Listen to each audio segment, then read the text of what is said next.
It's 2008, so let's look at the games. GTA 4 came out and tried too hard to be realistic. Left 4 Dead was a cool competitive game that let you be the zombies. Dead Space took the best parts of RE4 and put them in space. Capcom released an NES-style Mega Man game that was pretty cool. Fallout got a modern sequel that preserved what made the series great. Solid Snake's story came to a melodramatic end. Banjo-Kazooie was a big disappointment. Burnout Paradise took the series open world for some smashing fun, and a little game called Rhythm Heaven released. My pick for 2008 is a game that was still clinging to the PS2. An RPG not set in a fantasy world, but in the modern Japanese countryside. That's right, we're talking about Persona 4. My history with the series starts with 3, which caught my attention with its setting as I have always wanted to visit Japan. But the massive central dungeon was a bit monotonous. Persona 4 takes the good from 3 and builds upon it. To start with, there's the color palette. Each Persona game has a color that serves as its theme. 3 was blue and melancholic, 5 will be red and passionate, but 4 is yellow and joyful. This game's tone is always light, positive, and a little goofy, at least on the surface. Our avatar is sent to the sticks to live with his uncle for a year while his parents are abroad. The town of Inaba is small, but the game uses that to build an intimate world. You'll spend a lot of time on these few streets, talking to the same locals. It builds familiarity.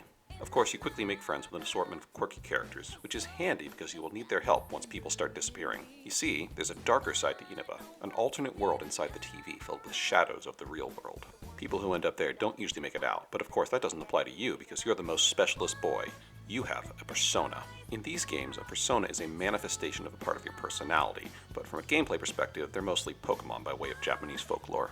At least this time you summon them with a card instead of an evoker. You'll team up with your friends to figure out what's happening to people, and along the way help them confront shameful aspects of their personality that manifest in the other world as strange dungeons and malevolent doppelgangers. The dungeons you explore are randomly generated, but better themed than 3, which does help.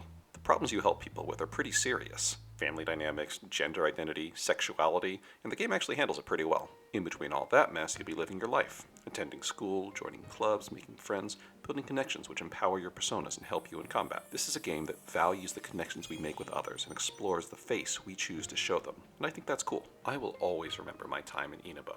The virtual year I spent there was during a difficult time in my life, and the friends I made there have stayed with me. Our adventures will not be forgotten. Perhaps someday I'll have the opportunity to visit Japan, and maybe even a town just like Inaba, and I'll be able to reflect on my time there. But for now, I'll just call it my game of the year. Let me know down in the comments what game you would have picked for this year, and what video game worlds meant something to you. I'm recording this the morning of the 18th, and you can probably tell I'm feeling a little melancholic. Once again, if you have watched and enjoyed this series, thank you so much. It's been a joy to be able to talk about these games and share them with people.